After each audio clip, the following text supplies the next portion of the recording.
Nicaragua. De enfrentar los problemas de impunidad en la del fiscal general. La Alianza del Pacífico se presenta también como una oportunidad para el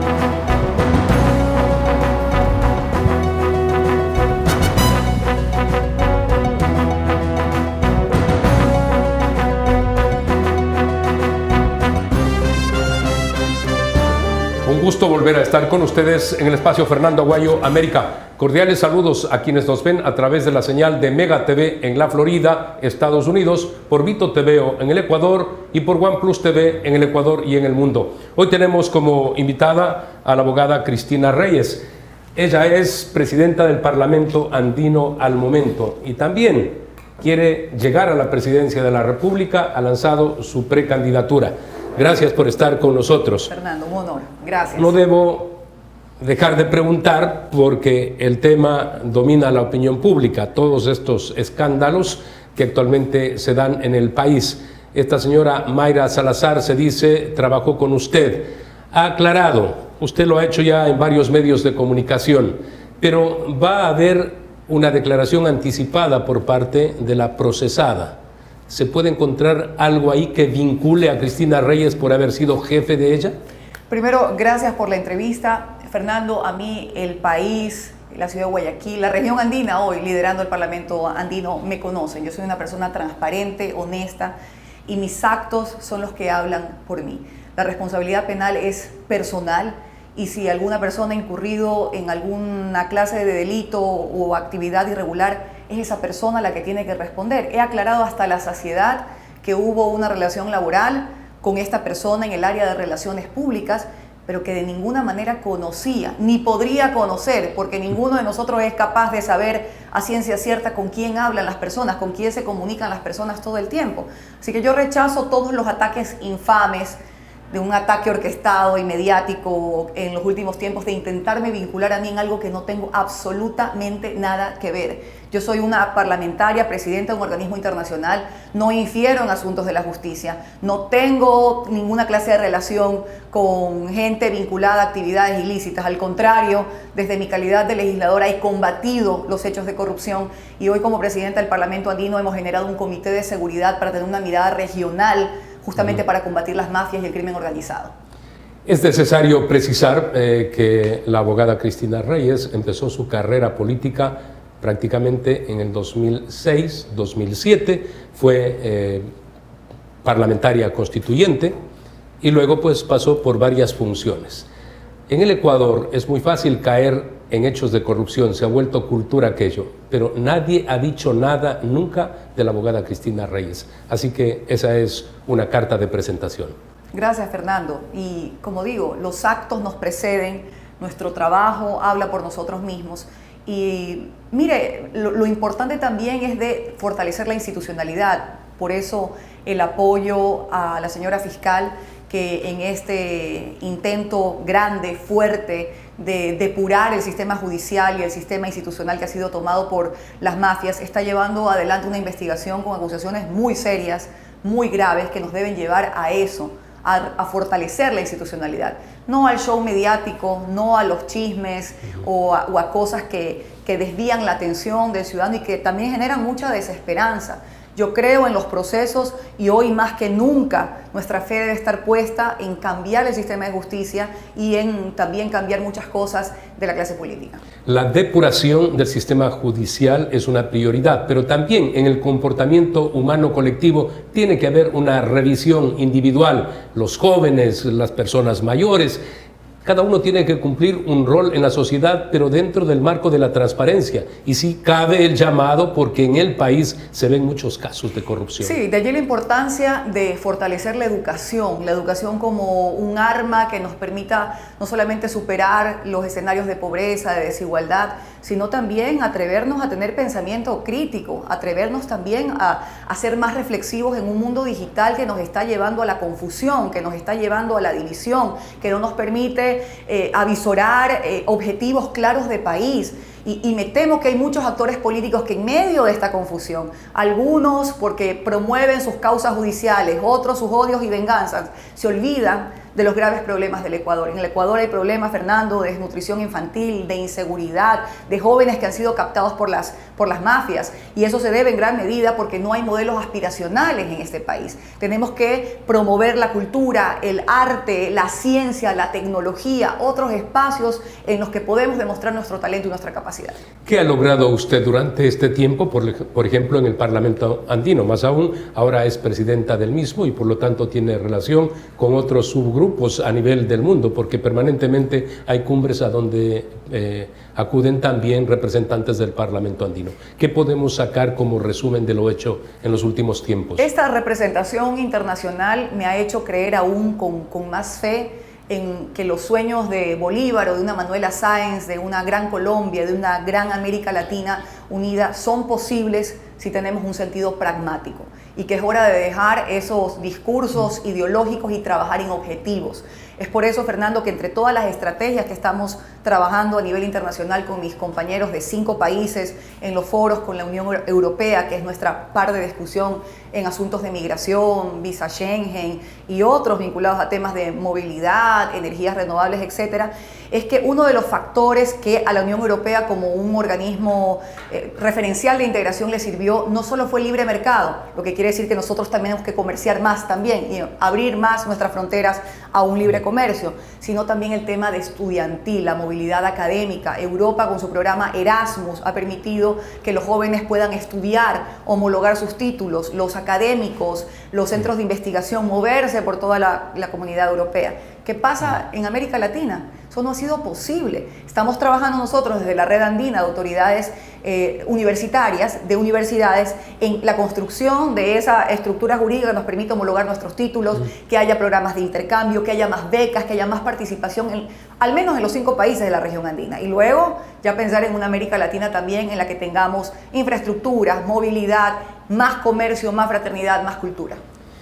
El 26 de mayo de 1969 se creó el Acuerdo de Cartagena, Pacto Andino, ahora Comunidad Andina de Naciones. A los 20 años prácticamente moría, fuimos a una cumbre de presidentes y se dijo o se termina o relanzamos esta relación andina. Hemos llegado ya a estos días, pero como usted dice, tienen que ser pragmáticos. Sus resultados se tienen que ver precisamente cuando favorezca a los ciudadanos de los 5 países.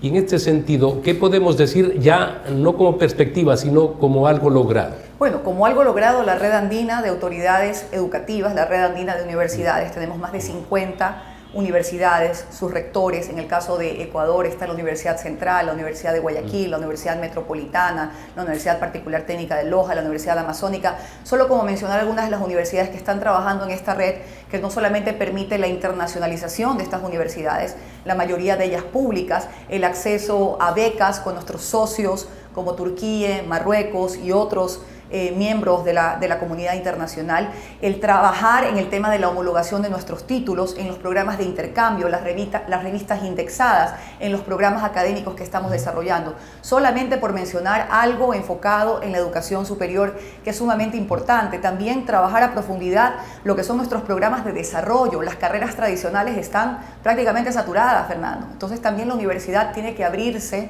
a las nuevas oportunidades que ofrece el mundo. Los trabajos del futuro están en las energías renovables. Las mujeres no nos podemos quedar fuera de esta área tan importante, el área de las tecnologías, los institutos tecnológicos. Entonces estamos haciendo ya un trabajo.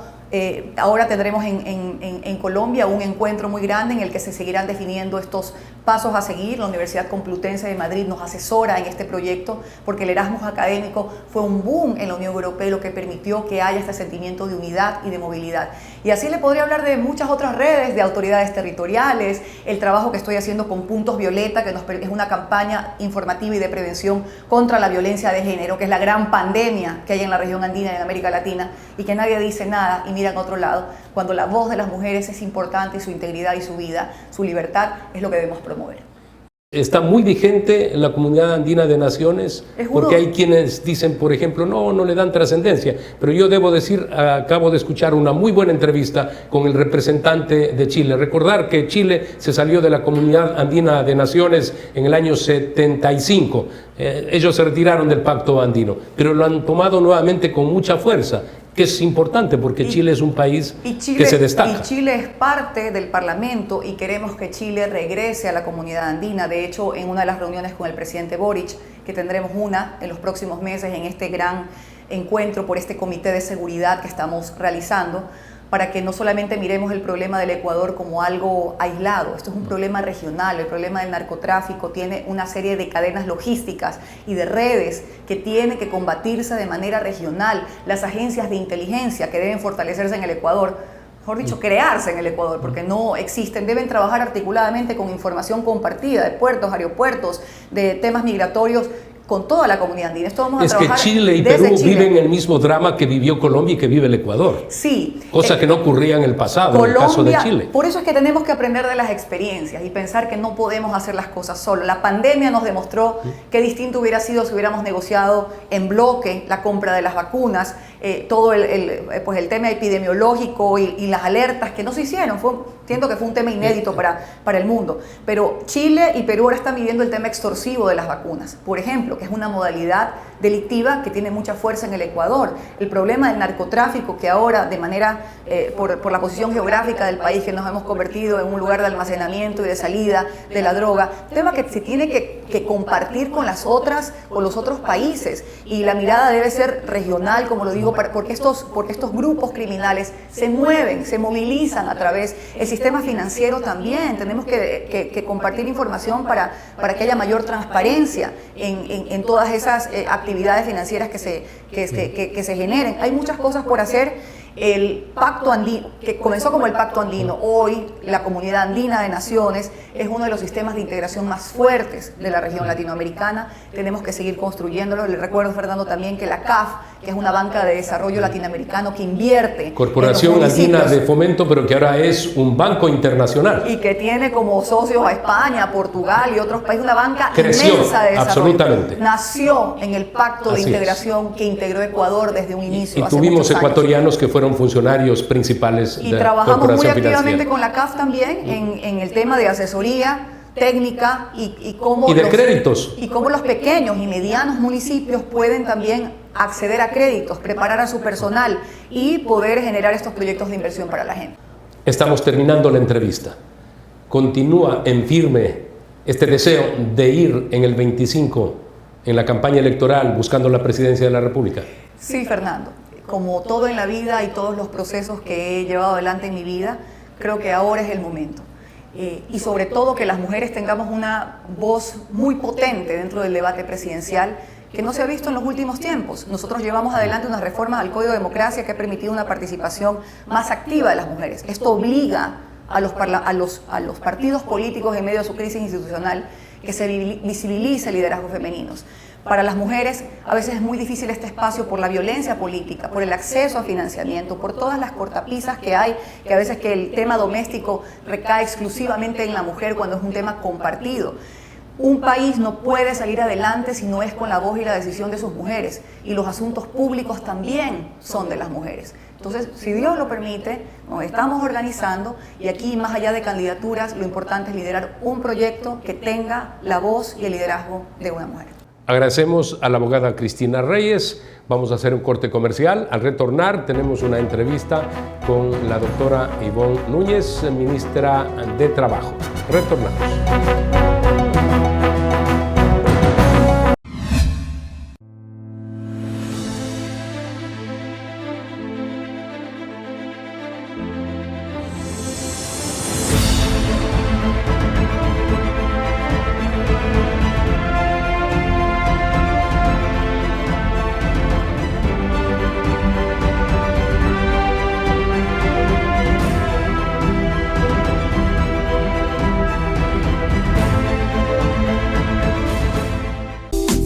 Verde Fruit, el camino para acercar los productos de América Latina a los Estados Unidos. Tenemos en nuestro set a la doctora Ivonne Núñez. Ella es la ministra de Trabajo del Ecuador. Gracias por estar con nosotros. Un gusto, doctora. Hace pocos días salió en los medios de comunicación, se firmó un decreto ministerial para poner techo a los sueldos dorados en el sector público. y se dijo que iba a haber un ahorro de 200 millones de dólares. ¿Esto va a ser inmediato? ¿En este año vamos a ver ese ahorro? Gracias por esta invitación, licenciado Aguayo.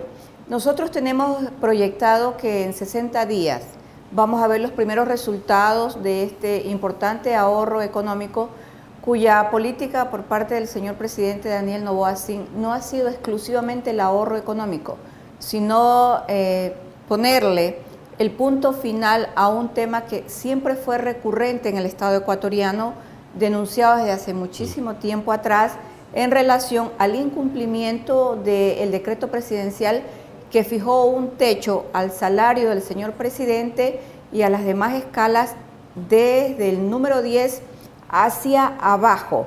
Y en los análisis que se hicieron en la Presidencia de la República se determinaron que esos techos estaban rebasando. No solo este análisis lo hizo el presidente Daniel Noboa Sin, sino que era un hecho recurrente denunciado incluso por la Comisión de Transparencia y Anticorrupción del Ecuador.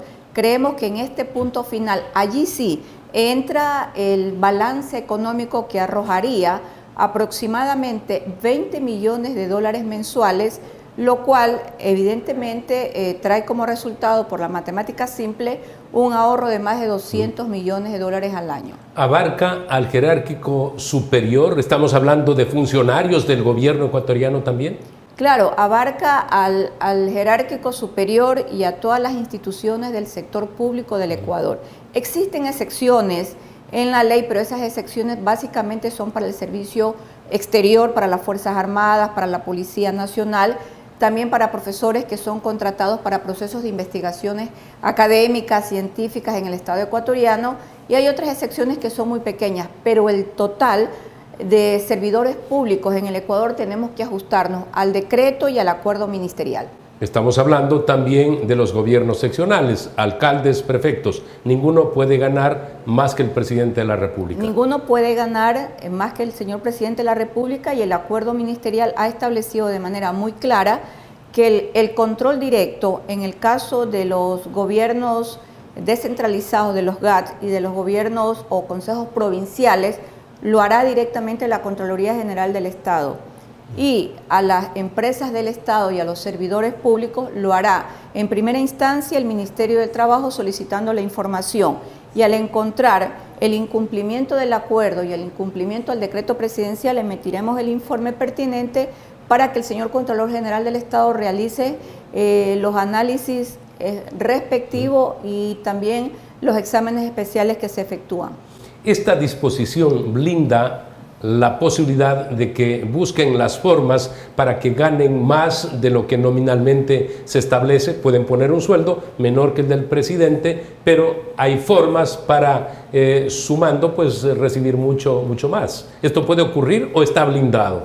Eso venía ocurriendo. Esa era la telaraña administrativa que se había tejido en todas las empresas, básicamente el sector público, que son las 4 grandes empresas del sector estratégico. Esta telaraña estaba allí. Lo que nosotros vamos a hacer ahora, a través de las directivas de cada una de estas empresas, es regular y cumplir estrictamente con un decreto presidencial del año 2018 y con este acuerdo ministerial. Esta es parte de la política del presidente Daniel Noboa Sin, cumplir con las normativas vigentes. En el caso de las empresas públicas, estas que, por ejemplo, en el pasado fueron privadas y que fueron confiscadas, que son parte del Estado, gerentes, por ejemplo, de un banco, ¿pueden ganar más que el presidente de la República? No, no pueden ganar más que el señor presidente de la República, salvo el presidente que decida emitir un decreto de regulación de excepcionalidad de la remuneración. Bien, vamos a hacer un corte comercial, retornamos, muy interesante el tema. Vamos a hablar de la conflictividad laboral en el Ecuador. ¿Qué está pasando en estos momentos?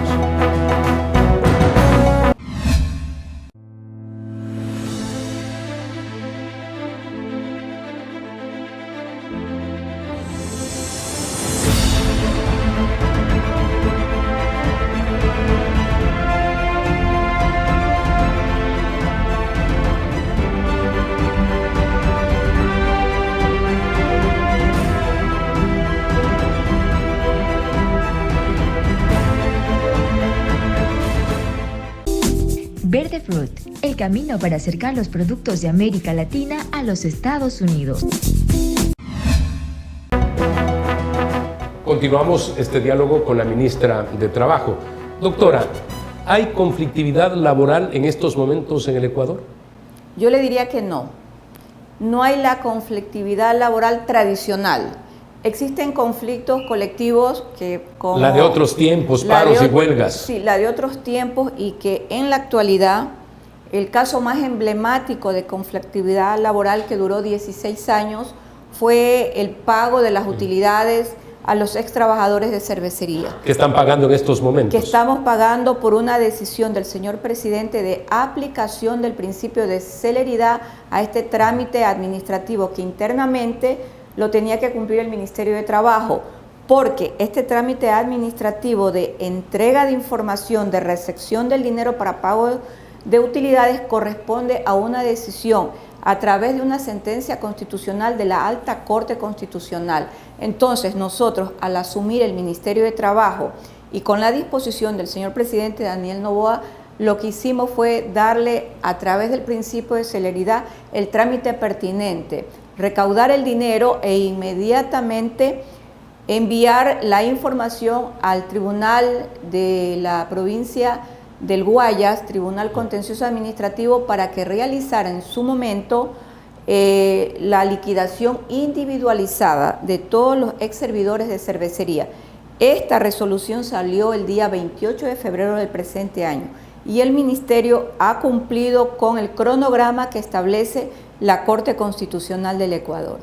Hay un caso, trabajadores de Gama Visión, que entiendo le presentaron a usted algún planteamiento, algún pedido, el comité de empresa, trabajadores que no reciben durante 15 meses el sueldo y que por supuesto no se paga al Seguro Social y tienen graves complicaciones. ¿Cómo se va a solucionar esto? El Ministerio de Trabajo interpuso sus buenos oficios porque para el mes de diciembre, cuando conversamos con los trabajadores activos, jubilados y trabajadores que tienen contratos a través de facturas, contratos especiales suscritos con Gama Visión, no existe conflictividad al interior del Ministerio de Trabajo, no tenían ninguna organización laboral. Nosotros interpusimos los buenos oficios ante el sistema de rentas internas y conversamos con la liquidadora que había sido nombrada semanas antes de la posesión del presidente Daniel Noboa y se consiguieron desbloquear ciertos valores que estaban en el sistema de rentas internas. Estos valores sirvieron inicialmente para poder satisfacer algunas necesidades que los trabajadores tenían, que son necesidades básicas, a través del pago de remuneraciones atrasadas. Esta parte se cumplió, pero en un mínimo porcentaje. Sin embargo, los trabajadores de Gama Visión han planteado nuevamente al Ministerio de Trabajo que entremos a un diálogo permanente, y a mí me parece muy correcto hacerlo, porque aquí hay otros dineros que se encuentran en el sistema de rentas internas que oscilan aproximadamente a $500,000. Con estos valores nosotros creemos que se torna pertinente tratar un tema que es de suma importancia, que es el pago de las personas que se acogieron al derecho a la jubilación.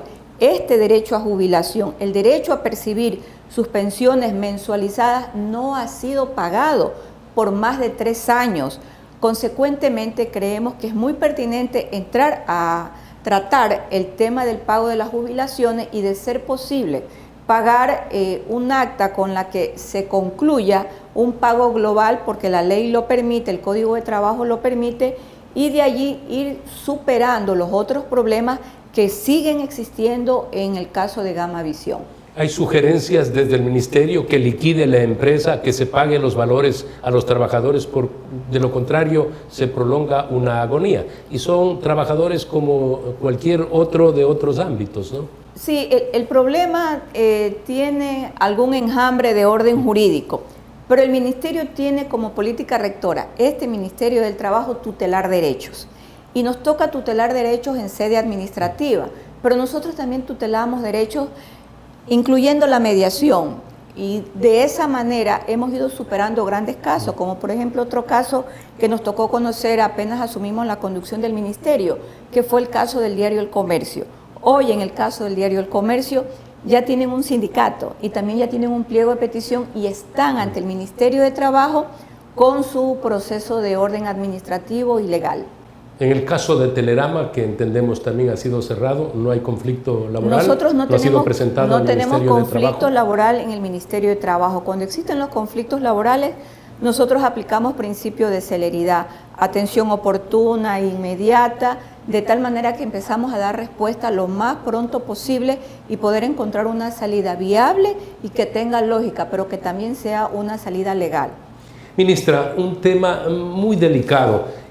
Hubo una encuesta días atrás, se presentó un informe, alrededor del 65% de los jóvenes se quieren ir del Ecuador. Luego vemos también imágenes, nos reportan desde Nueva York y observamos tanta gente sin trabajo, generando ahora malestar en la gente de Nueva York, porque claro, para poder sobrevivir incluso se han tomado las calles para vender cosas que son recogidas de los basureros. Es un drama, esto debe ser tomado en cuenta como país. Hay que buscar la resolución a un conflicto tan grave como este, porque hemos dicho no hay conflictos laborales, pero esto, ¿cómo lo toma el gobierno? Mire, es un drama de orden social, pero también es un drama de orden humano, que no solo lo vive el Ecuador, lo viven la mayoría de los países de Centroamérica. Y nosotros hemos tenido en el tema de la migración ilegal muchas lecturas, las razones, las circunstancias, los motivos por los cuales se han dado. Creo que la fractura más grande que se dio en el tema de la migración fue cuando entramos al proceso de la dolarización por el cierre. En el año 2000. Por el cierre de la banca. Más de 1 millón de ecuatorianos en menos de 2 meses salieron del Ecuador básicamente a Europa. ¿Qué es lo que sucede en el Ecuador de hoy? ¿Por qué se da este tipo de migración irregular? En el tipo de migración irregular que vivimos en el Ecuador, de los sondeos que hemos realizado, de los estudios sociales que existen, del impacto económico que esto trae en la economía nacional, en muchísimos de los casos se da por un tema de inseguridad. En muchos de los casos, y no solo en casos de jóvenes, sino de las personas que teniendo un pequeño negocio recibieron la famosa vacuna, decidieron cerrar su negocio y salir del país por vías irregulares. Si se logra pacificar, ¿cree usted que van a retornar o va a bajar ese nivel de deseo de jóvenes que se quieren ir del Ecuador? La pacificación que llevamos ya en este momento en el Ecuador nos permite tener también varias lecturas. Una de esas primeras lecturas es que las personas comienzan de a poco, el ciudadano común y corriente comienza de a poco a tener un mínimo de seguridad, un mínimo de estabilidad, no solo emocional, sino también económica. Y eso también ha traído la reapertura de los nuevos negocios, y los negocios que cerraron, volver a abrir este tipo de negocios que ellos tenían. Es decir, también el proceso de evolución, de pasar de un antes o de un después y venir a un ahora, nos lleva un tiempo, pero creemos que después de la incorporación del Plan Fénix, del decreto 110 y del decreto 111, hoy podemos decir que en el Ecuador hemos recuperado en un alto porcentaje la seguridad en el país, y esto es muy bueno, no solo por los ciudadanos, también es bueno por la economía, y también es muy bueno porque genera empleo. Le quiero agradecer a usted por haber estado con nosotros. Definitivamente hay que buscar las soluciones. En enero y febrero pasaron alrededor de 85,000 personas por el Darién buscando llegar a los Estados Unidos. Venezolanos primero, una masa, luego ecuatorianos. Y hace pocos días una decisión del gobernador del estado de Texas determinaba que inmediatamente iban a ser deportados todos aquellos que pasen a los Estados Unidos, y aquel que albergue a un indocumentado, 5 años de cárcel. Entonces hay que evitar que todo esto suceda, evitando que se vayan los ecuatorianos a los Estados Unidos en estas condiciones. Son dramas extremadamente duros, pero esa es la historia escrita en el Ecuador y en el mundo entero. Amigos, Recuerden que tienen una cita la próxima semana a través de Mega TV en la Florida, Estados Unidos, por Vito TV en el Ecuador y por OnePlus TV en el Ecuador y en el mundo. Una cita con Fernando Aguayo América.